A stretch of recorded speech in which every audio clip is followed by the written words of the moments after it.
नमस्कार दोस्तों, स्वागत करते हैं VCI एजुकेशन पर। जैसे कि हम आपको बता दें कि BPSC TRE 4 के लिए हम लोग महेश कुमार वर्णवाल द्वारा लिखी गई बुक NCERT सार संग्रह को डिस्कस कर रहे हैं। और इस वीडियो में हम डिस्कस करने वाले हैं कृषि चैप्टर को, जो भूगोल के अंतर्गत आता है। इससे पहले कृषि से संबंधित 2 वीडियो बना चुके हैं, क्योंकि ये एक लंबा चैप्टर है और यहाँ से क्वेश्चन आपको किसी भी एग्जाम में देखने को मिलता है। और खास करके BPSC की बात करें तो बहुत सारे क्वेश्चन आप देखे भी होंगे। तो चलिए इस चैप्टर को शुरू करते हैं।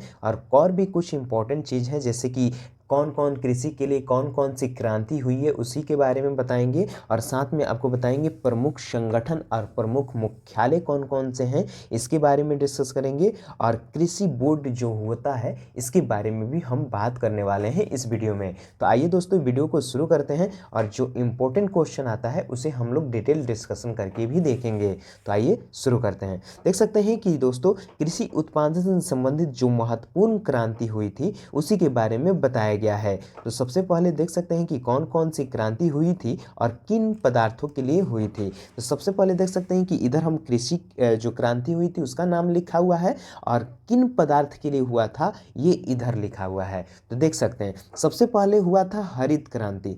हरित क्रांति हुआ था बाबू, ये हुआ था खदान उत्पादन के लिए। किस लिए हुआ था? तो खदान उत्पादन के लिए हरित क्रांति हुआ था। तो इस बात को याद रखेंगे और कंठस्थ कर लीजिए, क्योंकि यहाँ से क्वेश्चन आपको देखने को भी मिलेगा। और दूसरी चीज़ सुनहरी, सुनहरी मतलब होता है स्वर्ण। इसे स्वर्ण क्रांति भी कहा जाता है। ये किस लिए आया था? तो ये आया था फल और सब्जी उत्पादन या बागवानी या उद्यान कृषि के लिए ये सारी क्रांति हुई थी, और इसे सुनहरी क्रांति भी या स्वर्ण क्रांति कह सकते हैं। दूसरी चीज कह सकते हैं श्वेत क्रांति। देखिए श्वेत मतलब होता है सफ़ेद, तो ये हुआ था दुग्ध उत्पादन के लिए। तो पूछा जा सकता है कि दुग्ध उत्पादन के लिए कौन सी क्रांति हुई थी, तो याद रखिएगा कि ये श्वेत क्रांति हुई थी दोस्तों। देखिए यहाँ से पढ़िएगा तो आपको सारे क्वेश्चन को रटवा दिया जाएगा, मतलब एकदम कॉन्सेप्ट की तरह। ये नहीं कि कुछ भी यहाँ पर आकर बोल दिया जाएगा, बिल्कुल नहीं, पूरी ईमानदारी के साथ आपको पढ़ाया जाएगा दोस्तों। तो बने रहिए, और अभी तक चैनल को सब्सक्राइब नहीं किए हैं तो कर लीजिए, ताकि हम भी मोटिवेट हों और आपके लिए अलग अलग और नई नई चीज़ करने की प्रेरणा हमारे अंदर जगे। तो आइए दोस्तों देख सकते हैं नेक्स्ट क्वेश्चन। अगला क्वेश्चन इसी से संबंधित है। तो देखिए दोस्तों, अगला है कृष्णा, मतलब कृष्ण या काली क्रांति। कृष्ण जी को काली भी कहा जाता है, सांवले होते हैं कृष्ण जी। तो ये किन लिए हुआ था? तो ये खनिज तेल। खनिज तेल मतलब क्या होता है? जैसे कि इंजन वगैरह में आप डालते हैं, पेट्रोलियम हो गया, इन सारी चीज़ों के लिए हम लोग ये कृष्ण क्रांति लेकर आए थे, और ये बड़ी पैमाने पर हुआ था दोस्तों।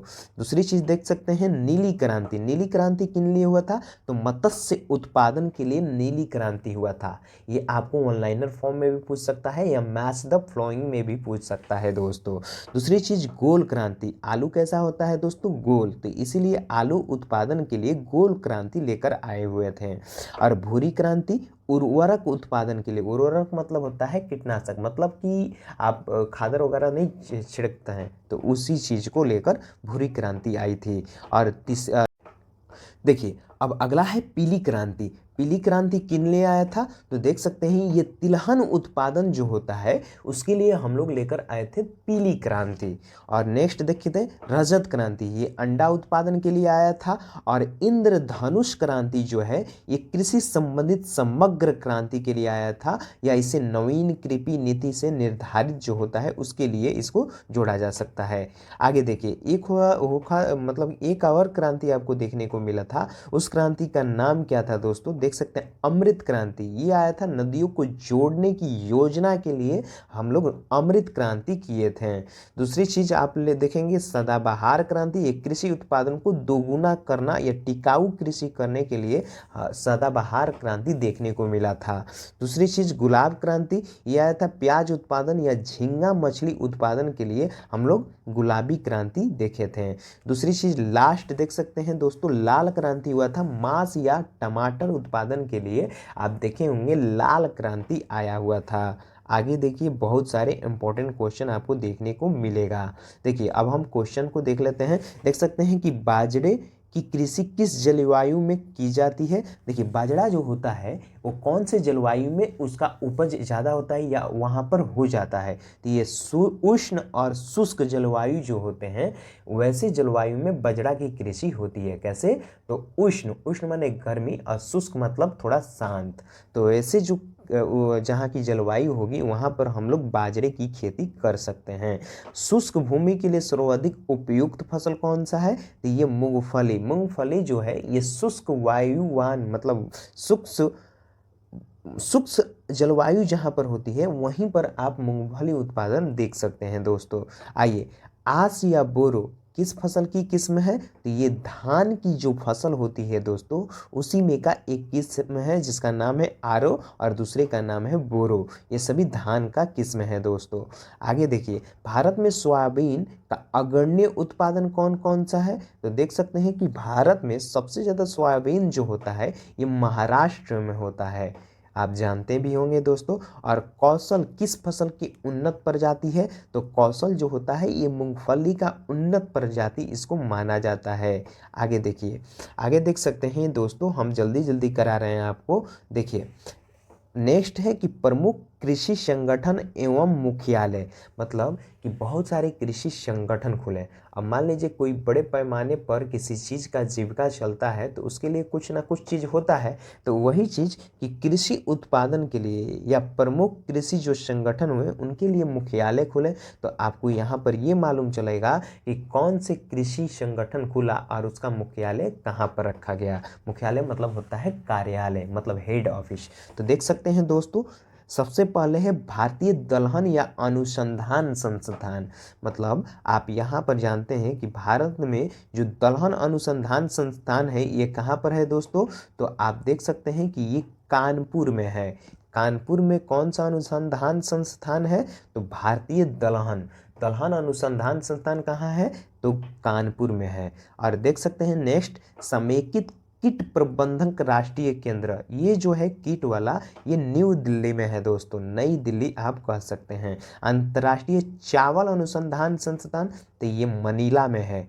और आर्द्र शुष्क क्षेत्र जो अंतर्राष्ट्रीय फसल अनुसंधान संस्थान कहाँ पर है, तो हैदराबाद में है दोस्तों।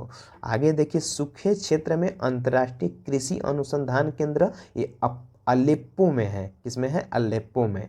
राष्ट्रीय कृषि और ग्रामीण विकास बैंक, तो ये मुंबई में है। अंतर्राष्ट्रीय मक्का और गेहूं वृद्धि केंद्र, तो ये मैक्सिको में है।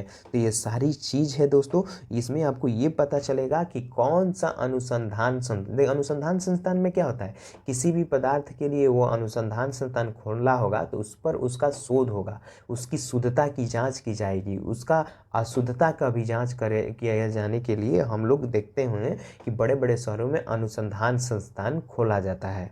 आइए अगला देख सकते हैं दोस्तों, नेक्स्ट जो इम्पोर्टेंट क्वेश्चन होगा उससे हम लोग थोड़ा देख लेते हैं। तो देखिए, किस फसल में नाइट्रोजन सिंचित करने की क्षमता सर्वाधिक होती है, तो वो ऐसा फसल है जिसका नाम है दलहनी। इसमें क्या होता है कि नाइट्रोजन को इकट्ठा करने की जो क्षमता होती है वो सिंचित होती है दोस्तों।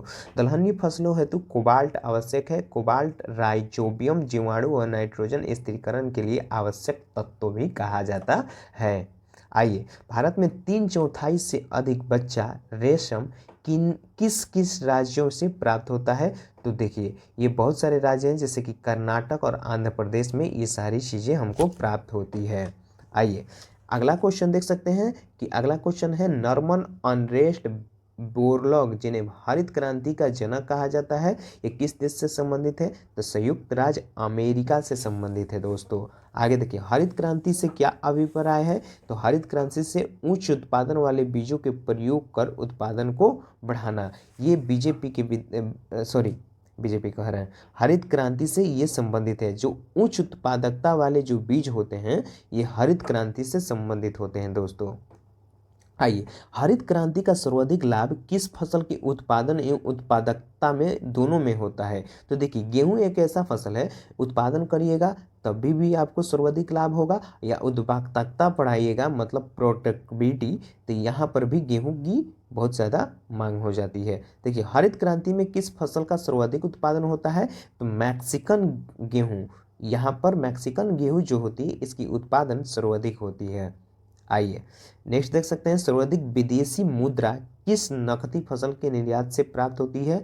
तो आपको बताना है कि नकदी, एक मिनट दोस्तों, यहाँ पर देख सकते हैं अगला क्वेश्चन है कि सर्वाधिक मतलब सबसे ज़्यादा विदेशी मुद्रा किस नकदी फसल से निर्यात होती है।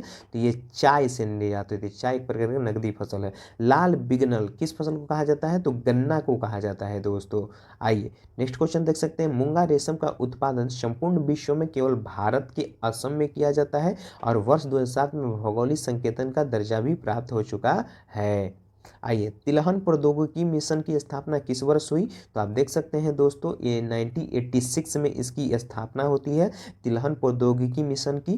तो ये सारी कंसेप्ट आप याद रखिएगा। और मक्के की फसल तैयार करने की औसत कितनी होती है। तो 90 से 120 दिन जो होता है, ये मक्के की फसल तैयार किया जाता है दोस्तों। आइए, और आज हम लोग लास्ट पर पहुंच चुके हैं और इसमें देखेंगे कि कृषि की जो प्रमुख कृषि बोर्ड मुख्यालय है वो कहाँ कहाँ पर है। तो देखिए, कॉफ़ी का जो मुख्यालय है या बोर्ड है, ये बेंगलुरु में है। बेंगलुरु में क्या है, कॉफ़ी उत्पादन की बोर्ड स्थापित की गई है। रबड़ बोर्ड कहाँ है। तो कोट्टयम, कोट्टयम कहाँ है जो दोस्तों, केरल में। और चाय बोर्ड कोलकाता जो पश्चिम बंगाल में है। तंबाकू गुटूर जो आंध्र प्रदेश में है। और मसाला बोर्ड जो कोची में है। और राष्ट्रीय मांस पोल्ट्री बोर्ड नई दिल्ली में है दोस्तों। भारतीय अंगूर प्रसंस्करण बोर्ड, तो ये पुणे में है दोस्तों। तो ये सारी कंसेप्ट रही आज की। आई होप कि आप बहुत कुछ सीखे होंगे। चलिए, और भी अच्छा करने की कोशिश करेंगे अगले वीडियो में। तो बने रहिए दोस्तों और मिलते हैं नेक्स्ट टॉपिक के साथ अगले वीडियो में।